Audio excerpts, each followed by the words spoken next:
नमस्कार, मी विजय Nimbalkar. Tarun Bharat news bulletin मध्ये आपल्या सर्वांचं स्वागत. आता पाहूयात ठळक घडामोडी. अवघ्या 1 महिन्याच्या अर्भकाला विकण्याचा प्रयत्न मार्केट पोलिसांनी हाणून पाडला.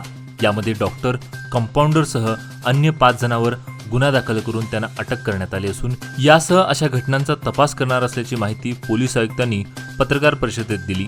ते पुढे म्हणाले, प्रेमसंबंधातून जन्मलेले परंतु प्रेमी युगलाला नको असलेले मूल डॉक्टर आणि कंपाऊंडर यांनी संगनमताने एका नर्सला अवघ्या 60,000 रुपयांना विकले आणि ती रक्कम डॉक्टर आणि कंपाऊंडर यांनी निम्मी वाटून घेतली. बाळ अधिक किमतीत विकण्यासाठी महादेवी बेळगावात आली. याची माहिती माळमारुती पोलिसांना मिळताच सापळा रचून बाळ विक्रीसाठी आणलेल्या 5 जणांना अटक केले. पण हे प्रकरण इथेच संपले नसून जिल्ह्यात असे प्रकरण वाढत आहेत. यासाठी सखोल चौकशी करून कारवाई करण्यात येणार असल्याची त्यांनी माहिती दिली. रायबाग तालुक्यातील बस्तवाड गावातील शेतकऱ्यांनी आज कर्नाटक राज्य शेतकरी संघटना आणि हरित सेना यांच्या नेतृत्वाखाली फल उत्पादन विभागाच्या कार्यालयासमोर धरणे आंदोलन केलं. कर्जाला सवलतीचे आमिष दाखवून अधिकाऱ्यांनी योजनेतील 19,28,000 रुपयाचा गंडा शेतकऱ्यांना घातला आहे. त्यामुळे अशा भ्रष्ट अधिकाऱ्यांवर तात्काळ कारवाई करावी व योजनेतील लाभ आम्हाला मिळवून द्या अशी मागणी करत शेतकऱ्यांनी फलोत्पादन विभागाच्या कार्यालयासमोर धरणे आंदोलन छेडले. फलोत्पादन विभागातर्फे कृषी कर्ज 90% सवलतीच्या 2019 मध्ये अनुसूचित जाती व जमातीच्या शेतकऱ्यांसाठी 19,28,000 योजना राबविण्यात आल्या. मात्र एजंट आणि अधिकाऱ्यांनी प्रकल्पाचे पैसे न देता 3 शेतकऱ्यांची फसवणूक केली आहे. दोषी अधिकाऱ्यावर कारवाई करून फसवणूक झालेल्या शेतकऱ्यांच्या खात्यावर पैसे वर्ग करण्याचे आदेश द्यावा अशी मागणी केली.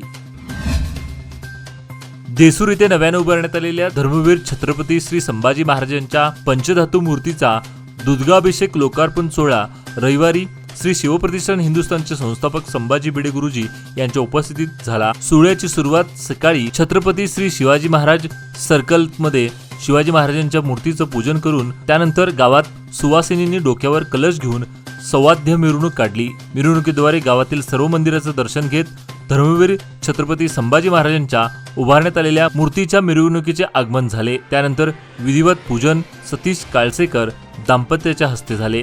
भिडे गुरुजींच्या हस्ते छत्रपती संभाजी महाराजांच्या मूर्तीला दुधगाभिषेक घालण्यात आला असून यावेळी संघटनेचे कार्यकर्ते, गावातील नागरिक, महिला मोठ्या संख्येने उपस्थित होते. येळ्ळूर वेशीतील महाराष्ट्र राज्य येळ्ळूर हा फलक हटवल्यानंतर येळ्ळूरच्या जनतेला अमानुष मारहाण करून 7 खटले दाखल करण्यात आले. त्यापैकी एका खटल्यातील 19 आरोपीवर तब्बल 9 वर्षानंतर आज सोमवारी आरोप निश्चित करण्यात आले असून येळ्ळूर येथील महाराष्ट्र राज्य येळ्ळूर फलक प्रकरणातील एका खटल्याची आज सोमवारी सुनावणी होऊन सीसी क्रमांक 126 मधील 24 पैकी 4 जणांना वगळून इतरांवर दोषारोप पत्र दाखल करण्यात आले असून न्यायालयाच्या तर्कांना वारंवार गैरहजर राहिल्यामुळे खटल्यातील काहींना वगळून इतरांवर आरोप निश्चित करण्याद्वारे हा खटला स्वतंत्रपणे सुरू करण्यात आला आहे. बेळगाव वेंगुर्ला रस्त्याशेजारील झाडे आणि धोकादायक झाडांच्या फांद्या लवकरात लवकर हटवाव्यात अशी मागणी नागरिक आणि वाहनधारकांनी केली. आयुर्मान संपलेल्या झाडांचा धोका टाळण्यासाठी युनियन झिमखाना ते हिंडलगापर्यंत वनखात्याने झाडे हटवा मोहीम राबवावी अशी मागणी होत आहे. मागील 2 दिवसापूर्वी झालेल्या वादळी पावसामुळे अनेक ठिकाणी झाडे उमळून पडली आहेत. तर काल रविवारी दुचाकी चालकांच्या अंगावर पडून दोघांचा मृत्यू झाल्याची घटना बेळगुंदी बिजगिरणी मार्गावर घडली.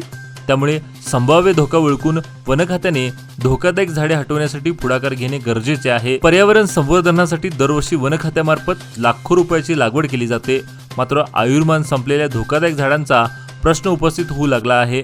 पावसाळ्यादरम्यान अशी झाडे धोकादायक ठरू लागली आहेत. शिवाय नागरिकांच्या जीवालाही धोका आहे. यासाठी धोकादायक झाडांचा सर्वे करून अशी झाडे हटवणे आवश्यक आहे.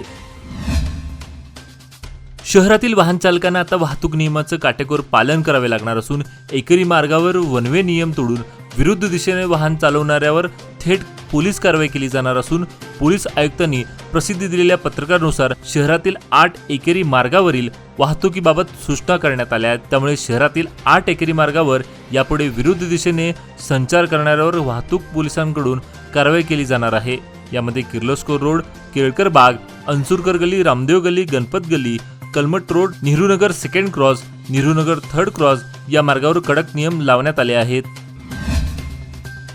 बेळगाव शहर पोलीस आयुक्तालय क्षेत्र आणि शेजारील महाराष्ट्र व गोवा राज्यात खून-खुनाचा प्रयत्न खंडणीसाठी अपहरण, दरोडा, सुपारी, शस्त्र कायदाभंग आदी गुन्हे करून पोलिसांची डोकेदुखी झालेला अत्यंत कुख्यात गुंड आणि राऊडी शीटर विशाल सिंह चव्हाण याला पोलिसांनी अटक केली असून त्याच्या विरोधात गुंडा ऍक्ट खाली गुन्हा नोंदवण्यात आला असल्याची माहिती सोमवारी आयोजित पत्रकार परिषदेत पोलीस आयुक्त यांनी दिली। ते पुढे म्हणाले, विशाल सिंह चव्हाण वय 25, मूळ राहणार चिकनंदीहळ्ळी तालुका कित्तूर, सध्या राहणार कदम बिल्डिंग शास्त्रीनगर बेळगाव याच्या विरोधात 1 खून, 5 खुनाचे प्रयत्न, 1 शस्त्र कायदा भंग प्रकरण, 1 पैशासाठी अपहरणाचे प्रकरण, 2 वेळा तडीपार, आदेशाचं उल्लंघन, महाराष्ट्रात खुनाचा प्रयत्न आणि शस्त्र कायदाभंगाची 2 प्रकरणे, त्याचबरोबर गोवा राज्यात चोरीचं 1 प्रकरण या पद्धतीने एकूण 14 प्रकरणी गुन्हे दाखल झाले असून या प्रकरणी त्याच्या विरोधात ठेकोडी पोलीस ठाण्यात गुन्हा नोंद झाला असून पोलिसांनी तपास कार्य हाती घेतले होते।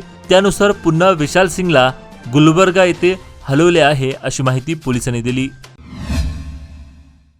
बेळगाव लोकसभा निवडणुकीचा निकाल पाहिल्यास भाजप आणि महाराष्ट्र एकीकरण समिती एकत्र दिसत होते।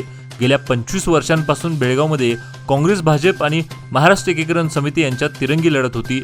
मात्र यावेळीच तसं झालं नाही। पराभवामागे अनेक कारणे आहेत, त्यामुळे हा पराभव नम्रपणे स्वीकारणार असल्याचं मत महिला बालविकास मंत्री लक्ष्मी हेब्बाळकर यांनी स्पष्ट केले।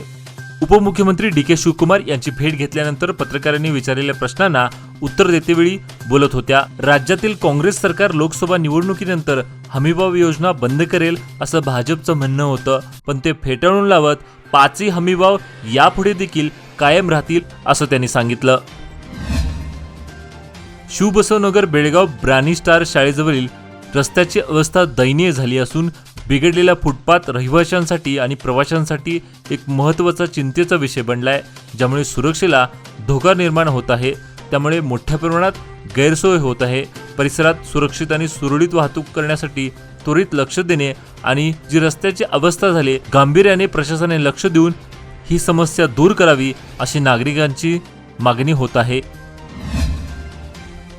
गेल्या अनेक वर्षांपासून बेळ्ळारी नाला विकास प्रश्न रेंगाळत आहे। शेतकरी संघटना तसेच शेतकऱ्यांच्या वतीनं त्याची खुदाई करून गाळ काढून परिसरातील शेतकऱ्यांना पिके घेण्यासाठी अनुकूल व्हावे म्हणून निवेदन दिली, पण त्याचा काहीच उपयोग न होता फक्त आश्वासनाचा पाऊस पाडत शेतकऱ्यांना झुलवत ठेवले।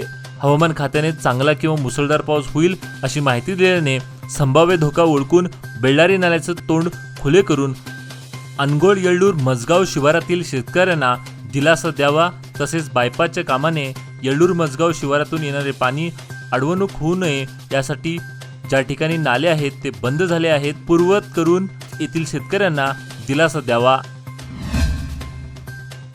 महाराष्ट्र कृष्णा खोऱ्यात पडत असलेल्या पावसामुळे जमखंडी तालुक्यातील कृष्णा नदी पात्रात पाण्याची आवक सुरू झाली। गेल्या 2 महिन्यांपासून कृष्णा नदीचे पात्र कोरडे पडले होते, त्यामुळे कृष्णा काठाच्या शेतकऱ्यांना पाण्याची समस्या भेडसावत होती। नागरिकांची तहान कुपनलिका यावर बसवलेल्या जलशुद्धीकरण केंद्रातून भागवली जात होती, पण जनावरांना पिण्याचे पाणी उपलब्ध करून घेण्याकरता मोठे परिश्रम करावे लागत होते। कृष्णा नदी पात्रात मोठे खड्डे चर काढून त्यात पाझरून साठलेले पाणी काही ठिकाणी वापरले जात होते। दरम्यान मान्सून पूर्वच्या दमदार हजेरीमुळे जमखंडी तालुक्यातील हिप्परगी जलाशयात पाण्याची आवक वाढली आहे। विजापूर जिल्ह्यातील तालीकोटसह विविध भागात झालेल्या मुसळधार पावसामुळे दोन्ही नदीला आलेल्या पुराने धोक्याची पातळी ओलांडली आहे। नजीकच्या शेतजमिनीत पाणी शिरून मोठ्या प्रमाणात माती वाहून गेल्याचा प्रकार घडला। या मुसळधार पावसामुळे येथील जनजीवन विस्कळीत झाले असून या नुकसानीचा सर्वे करून भरपाई देण्यात यावी अशी मागणी होत आहे। प्रेमसंबंधातून जन्मलेले परंतु प्रेमयुगलेला नको असलेले 1 महिन्याचं अर्भक डॉक्टरसह काहींनी विकण्याचा प्रयत्न केलेल्या माळमारुती पोलिसांनी तिला रंगेहात पकडले। अटक केलेल्या संशयितेमध्ये महादेवी उर्फ प्रियंका बाहुबली जैनर राहणार नेगिनहाळ तालुका बैलहोंगल, डॉक्टर अब्दुल गफार हुसेन साब लाडखान मूळ राहणार हंचिनाळ तालुका सौंदत्ती, सध्या राहणार सोमवारपेठ कित्तूर, चंदन गिरीमल्लप्पा सुभेदार राहणार तुरकर शिंगेहळ्ळी तालुका बैलहोंगल, पवित्रा सोमप्पा मडिवाळकर राहणार बैलहोंगल व प्रवीण मंजुनाथ मडिवाळकर राहणार होसट्टी तालुका जिल्हा धारवाड यांचा समावेश आहे। घटनास्थळी आरोग्य विभागाचे अधिकारी दाखल होऊन दवाखान्याचा कुलूप बंद करण्यात आला असून त्यानंतर परिसरातील रहिवाशांकडून माहिती घेण्यात आली। आजचे बातमीपत्र इथेच संपले. अधिक माहिती व ताज्या घडामोडीसाठी पाहत राहा तरुण भारत न्यूज चॅनल. तसेच आमच्या चॅनलला लाईक, शेअर आणि सबस्क्राईब करायला विसरू नका. विश्वासार्ह बातम्या पाहण्यासाठी दररोज वाचा दैनिक तरुण भारत. धन्यवाद.